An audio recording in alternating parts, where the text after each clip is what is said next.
Bismillahirrahmanirrahim.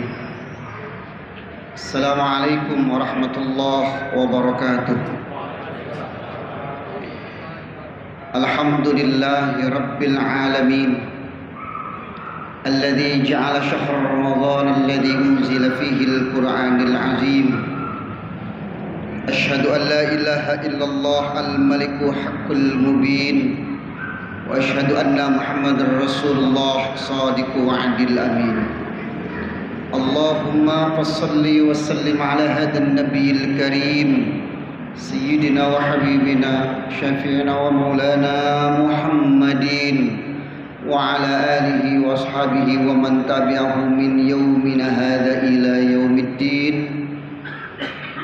Amma ba'du. Hadirin jamaah salat tarawih Masjid Al-Mujahidin Pamulang yang Allah muliakan, Al-Fakir mengajak mari kita perbanyak rasa syukur kita kehadirat Allah Subhanahu wa taala jalla jalaluhu wa ta'azumatih. Alhamdulillah, tidak kerasa kita sudah masuk ke malam 20. Rasanya baru kemarin kita malam pertama. Tinggal sisa 10 hari lagi, 10 malam lagi. Kalau kita refleksi sebentar ke bulan Rajab, doa kita tidak pernah lepas. Allahumma barik lana fi Rajab wa Sya'ban wa ballighna Ramadan. Ya Allah, berkahi saya bulan Rajab, berkahi bulan Sya'ban. Ada sahabat kita yang bareng sama kita di bulan Rajab gak nyampe usianya di bulan Sya'ban. Ada yang bareng di bulan Sya'ban sama kita gak sampai di bulan Ramadan. Kita ditakdirkan oleh Allah sampai di bulan Ramadan. Maka beruntunglah orang-orang yang sampai usianya masuk ke bulan Ramadan. Karena tahun kemarin kita masih bersama orang-orang yang kita cintai, keluarga kita. Ramadan saat ini mereka tidak lagi bersama kita.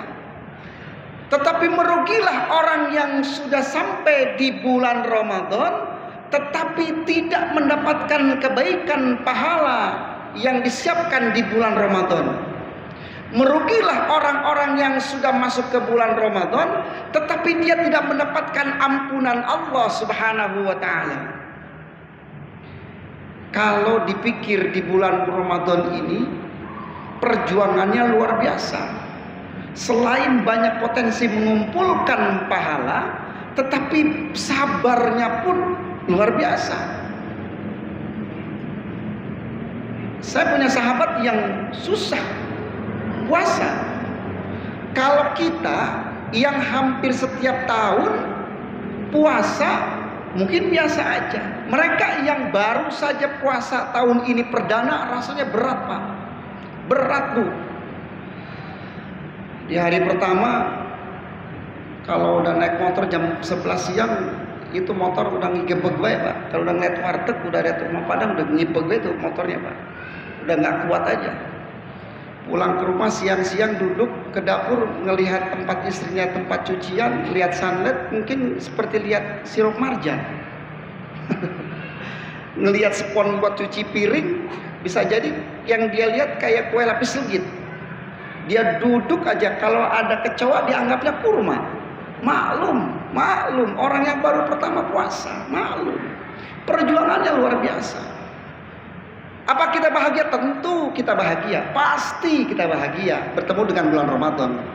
Maka kalimatnya yang sering dibaca hampir setiap ustadz atau kiai, Auzubillahi minasyaitonirrajim, bismillahirrahmanirrahim. Ya ayyuhalladzina amanu kutiba alaikumus syiyam kama kutiba alal ladzina min qablikum la'allakum tattaqun. Ya ayyuhalladzina amanu, wahai orang beriman, sering disampaikan.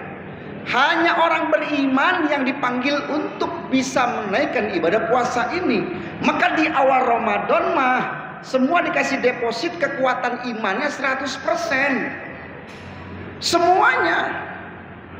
Di awal Ramadan mana indikasinya? Di awal Ramadan hampir semua masjid, musola, langgar, syurau, majlis ketika sholat tarawih awal mah penuh full ke belakang. Bahkan ada majlis, ada musola dia pakai tenda ke belakang. Ingin apa? Ingin penuh, jamaahnya banyak. Awal Ramadan mah, awal Ramadan. Sekarang sudah malam 20, yang hadir adalah jamaah maju tak gentar. Tunggu lagi nanti, sebentar lagi, tambah 4-5 hari lagi. Sudah hari yang krusial. Banyak jamaah yang sudah mikirin yang punya kampung pengen balik kampung nyari tiket. Banyak jamaah yang ribet, yang susah berjuang cari persiapan lebaran. Itu sunatullah. Maka Ramadan ini adalah bulan perjuangan.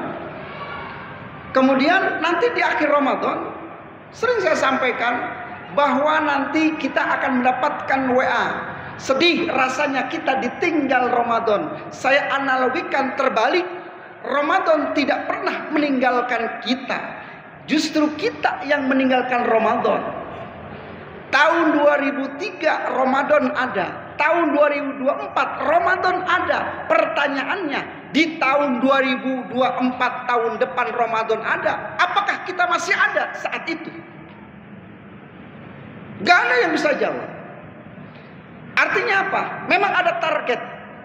Pertama, bisa jadi Ramadan ini adalah Ramadan yang terakhir dan jadikan Ramadan yang terbaik. Maka kalimat yang digarisbawahinya adalah la'allakum tattaqun, agar kita menjadi orang yang bertakwa.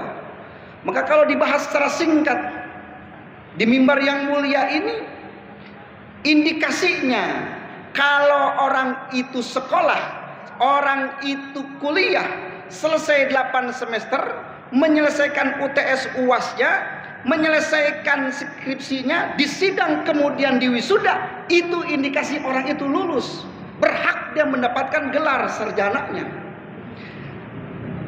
Kita sudah berapa puluh tahun melewati bulan Ramadan. Yang usianya 50 tahun, berarti kalau dikurang 10 tahun, 40 tahun melewati bulan Ramadan. Pertanyaannya, berapa banyak, seberapa signifikankah perubahan dalam diri kita? Ini Masjid Al-Mujahidin megahnya luar biasa. Tapi kalau dilihat 10 tahun, 15 tahun yang lalu, ini nggak megah, biasa saja, besar tapi lantai 1. Sekarang tahun 2023, kita sholat di tempat ini dengan nyamannya, mic-nya bagus, tiangnya gede-gede, ada perubahan. Pertanyaannya, apakah setiap Ramadan itu ada perubahan buat diri kita? Maka bisa dilihat, diukur. Kalau setelah Ramadan ada 4 yang bisa minimal kita lihat orang itu berhasil atau tidak di bulan Ramadan itu. Yang pertama, di kalimat la'allakum tattaqun, takwa. Dari kalimat takwa itu adalah taqafawiyah. Tak adalah tawadu. Ciri orang berhasil Ramadannya adalah setelah Ramadan memiliki sifat yang rendah hati, tidak memiliki sifat sombong. Maksudnya, apa yang dia miliki tidak membuat dia ujub. Maka Imam Al-Ghazali ada 7 titik tuh. Yang pertama, ilmu. Tidak sedikit orang merasa dengan keilmuannya dia merasa lebih pinter, boleh merasa lebih pinter, itu yang nggak boleh. Maka Imam Al-Ghazali menempatkan ilmu itu 1. Yang pertama, bisa jadi dia selesai strata 1, S1, dia merasa lebih bagus, lebih hebat daripada orang lain. Oh, merasa dia telah ngambil keilmuannya di luar negeri, merasa lebih alim. Sudah menyelesaikan al-magistirnya, S2-nya, S3-nya, kalaupun di akademisinya, jabatan fungsionalnya, asisten ahli, lektor kepala, guru besar, kemudian profesor, merasa dia sudah mencapai tinggi dalam keilmuan, disiplin keilmuannya, jabatan fungsionalnya dia merasa lebih mulia dengan keilmuannya. Maka banyak orang yang jatuh tergelincir kesombongan karena keilmuannya. Yang kedua, kata Imam Al-Ghazali, adalah orang yang banyak ibadahnya. Banyak orang yang tidak terasa dengan ibadahnya merasa lebih mulia daripada orang lain. Dikisahkan dalam satu hadis bahwa ada orang yang hidupnya 500 tahun, tidak pernah sedikit pun dia itu lengah kecuali dia ibadah kepada Allah. Bahkan di dalam hadis itu dia minta diwafatkan dalam keadaan sujud, kemudian dibangkitkan masih utuh, dan dia pun tidak berhak masuk surga mengaku dengan amalan ibadahnya. Artinya apa? Kita usianya nggak sampai 100 tahun, mungkin yang 500 tahun pun bangga dengan ibadahnya, tetapi dia tidak langsung dicap ahli surga. Kemudian yang ketiga, potensi orang sombong adalah dari hartanya. Kemudian al-quwah, jabatannya. Sering saya katakan sahabat saya, dia anggota dewan, sahabatku, saat ini mungkin 5 tahun engkau dipilih rakyat. Ketika rakyat masih suka, 5 tahun yang akan datang dipilih wali kota 5 tahun, paling banter dipilih lagi 5 tahun. Setelah 10 tahun selesai regulasinya tidak akan dipilih lagi. Masih banyak lagi potensi-potensi kesombongan. Tapi ingat, iblis itu adalah komandannya, jenderalnya saat itu, memimpin para malaikat dan jin. Diperintahkan oleh Allah untuk sujud ikhtiraman, hormat kepada Nabi Adam. Kemudian iblis menolak, diusir oleh Allah dari surga karena kesombongannya. Kalau kuatnya adalah iblis diusir dari surga karena satu kesombongannya, manusia kita belum pernah ke surga, sombongnya bukan main. Potensi indikasi kedua orang itu berhasil setelah bulan Ramadan adalah qanaah, orang yang merasa cukup. Saya teringat satu kata dari Gus Bahar, semakin banyak orang memperlihatkan keinginannya, menampakkan banyak kebodohannya. Orang yang qanaah semakin banyak bersyukur apa yang dia miliki. Dia tidak pusing apa yang dimiliki oleh orang lain. Qanaah itu puas apa yang sudah diikhtiarkan, puas. Orang yang qanaah, orang yang kaya. Orang yang kaya adalah yang cukup. Ini dimaksudkan setelah Ramadan. Dia tidak maruk, tidak serakah, tidak ambisius. Yang ketiga adalah wara, orang yang terjaga dari syubhat. Bukan hanya haram, syubhat aja nggak mau.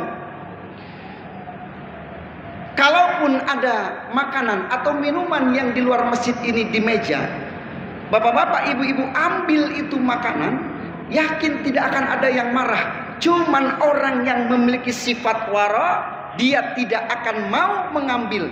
Karena kenapa? Dia tahu itu syubhat. Jangankan yang haram, syubhat dia nggak mau.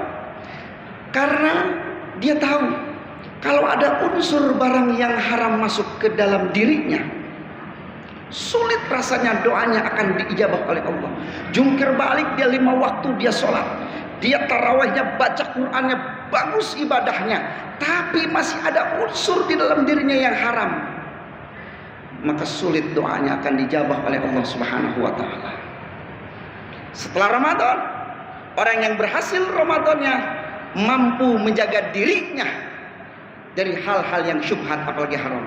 Yang terakhir sebagai penutup, orang yang berhasil adalah yang memiliki sifat yakin.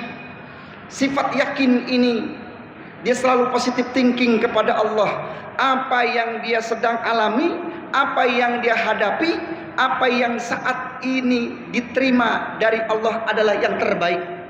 Disimpan di mana aja, dimutasikan kemana aja, dia akan positive thinking bahwa itu adalah yang terbaik. Di dalam surat Al-Baqarah 216, dia tahu yang dia anggap bagus belum tentu bagus, kata Allah. Yang dia menurut jelek belum tentu jelek menurut Allah. Kita tahu, bapak tahu, ibu tahu, tetapi Allah lebih tahu. Maka kita jangan sok tahu, Allah sudah mengatur. Maka ini tauhid, la ilaha illallah. La ilaha, tiada Tuhan al-mawjud yang ada illallah. La ilaha al-matlub illallah. La ilaha al-ma'bud illallah. La ilaha al-maqsud illallah. Orang yakin kepada Allah, duduknya kita saat ini pun sudah diatur oleh Allah dan tidak ada kebetulan. Semuanya sudah diatur.